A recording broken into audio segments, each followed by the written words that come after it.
Peace talks, but who's listening?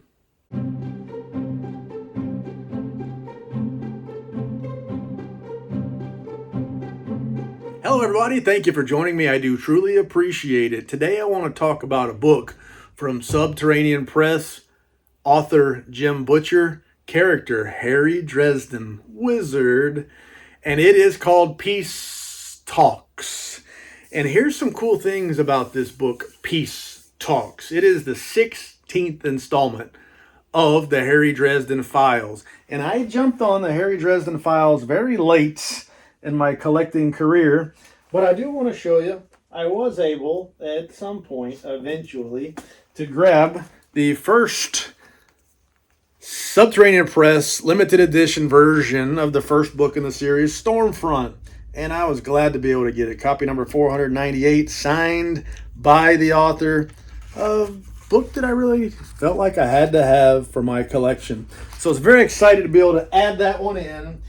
But as I look at this series, it kind of feels like the books get better as they go. But there are 16 of them in that series already. How many books is 16? It takes up a lot of space on the shelf.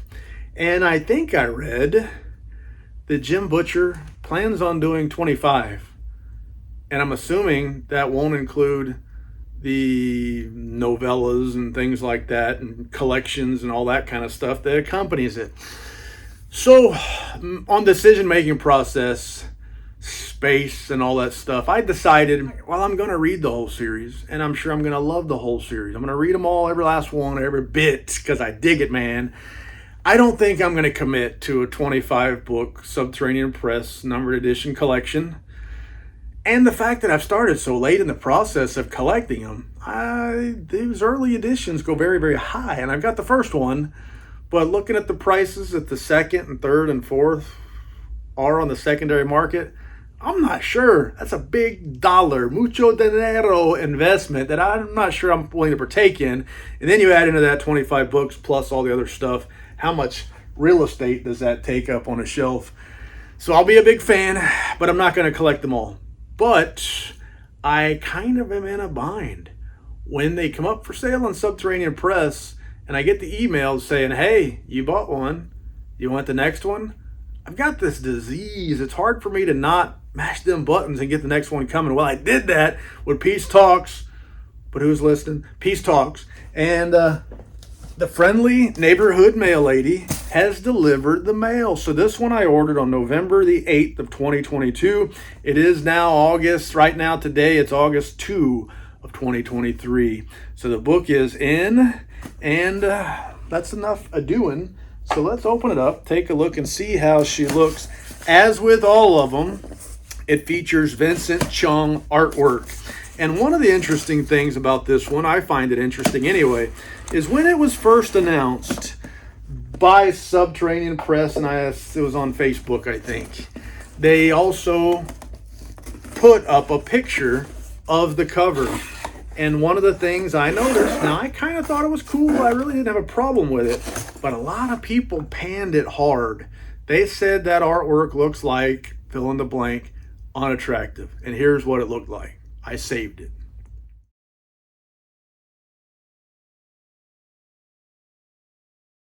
So that's the original artwork design. A lot of people on the Facebook didn't like it. They made fun of it. They insulted it and stuff like that.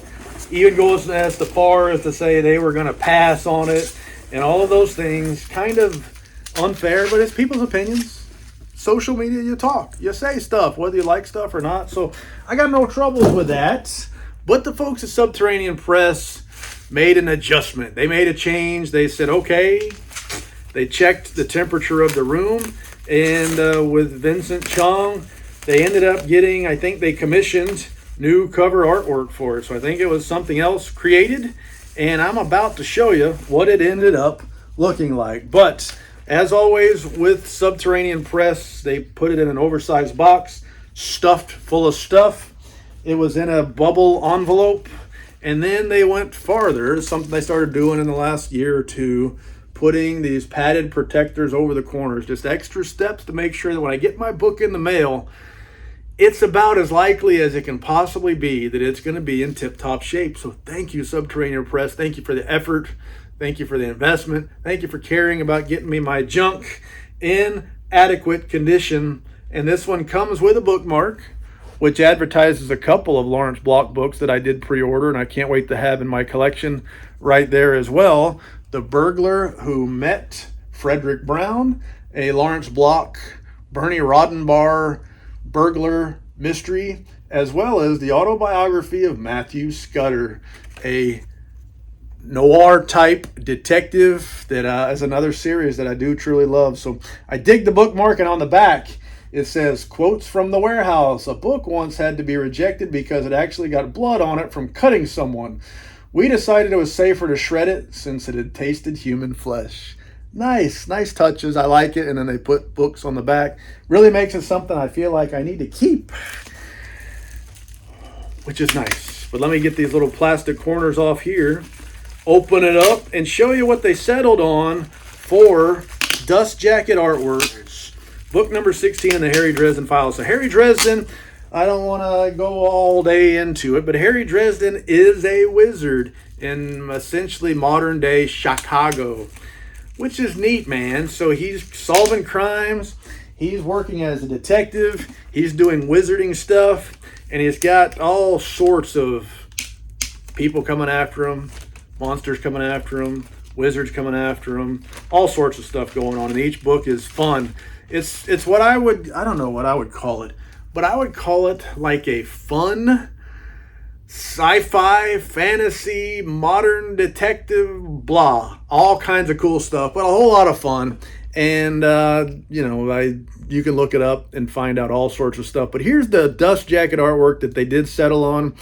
And while I didn't think the first one was a problem, this one is better, and I do dig it. And one of the things I like is they don't have the trade hardcovers always had Harry Dresden wearing this kind of wizard hat, but he's not really wearing hats in these books. So the artwork by Vincent Chung tends to look a little bit more like what I read in the book. But just the colors of this one, it looks so good. And I'm really glad that I added it.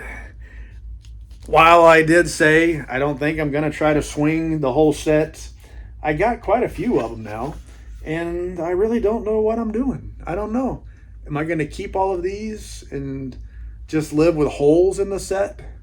Am I going to keep the first ones and then maybe someday try to accumulate the next few? I don't know. So with the first book in the series, I did also get the Easton Press signed edition, and I did also get the Grim Oak signed limited edition that came in a slipcase and all that kind of stuff. But here we're here to talk about the Sub Press edition. And this one I showed you. Did I show you my signature page? I think I did. I can't remember. If I did, let me know. I don't want to do it again. So there is signed in person by Jim Butcher. This one is copy number 461 of 500 numbered copies. Let me take off this dust jacket here and show you what it looks like underneath.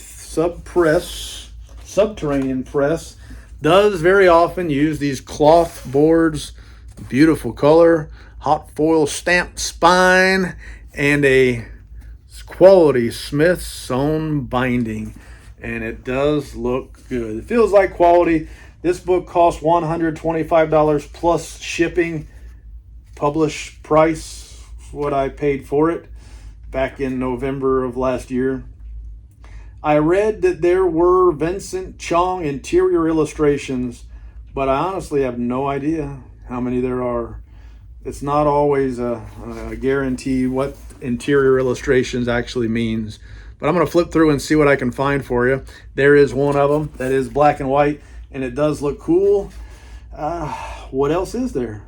Dang, there is another one. So interior illustrations in this case means at least two, maybe more. The paper on this book is 80-pound Finch opaque paper, which Subterranean Press says they use in their most premium of books, and it's thick paper. I'll let you feel it here in a second. It is thick. And so far I've only found two, and as I say it, now three Vincent Chung interior illustrations. But like I said before, it's it's not unfathomable that I'll miss some. Since the color doesn't go all the way to the end, I gotta hope that as my fingers do the walking, as my thumbs do the pairing, the page turning, that I'm gonna be able to catch them. And there is another. So we got at least 4 in here, and they all do look great. I love the artwork. I really do like the Vincent Chong artwork on this series, and I'm glad that Subterranean Press has stayed consistent. I know some people like variety, and I like variety too. But it is also nice as you go through the series to get consistency, to kind of know what to expect when it comes to artwork. And here is a take a look at the page color. Here is a take a look at the text, the font, all that kind of stuff. That's what you're going to see. Relatively small print on this limited edition book. Not tiny, depending on what you think is tiny, but relatively small. And what do I think? This book feels great in the hand. I really do love the dust jacket artwork. Those interior illustrations are nice. They are black and white, which kind of turns some people off. I dig it. I dig black and white artwork. I'll never complain about it at all. It looks good. The paper is thick. Feel it. I told you I'd let you feel it. Feel how thick this paper is. It always feels like to me like I've got 2 pages in hand and I need to try to separate them. It's thick. Just not used to such stuff. I'm used to radio paperbacks when I do my reading, but this thick paper, high quality paper, Subterranean Press did this one right. So I dig it. I like it. Great job. Thank you. And with that, I can think of no more lies to tell. So thank you for your time. I do truly appreciate it. And as always, c'est la vie, baby. Doo-doo.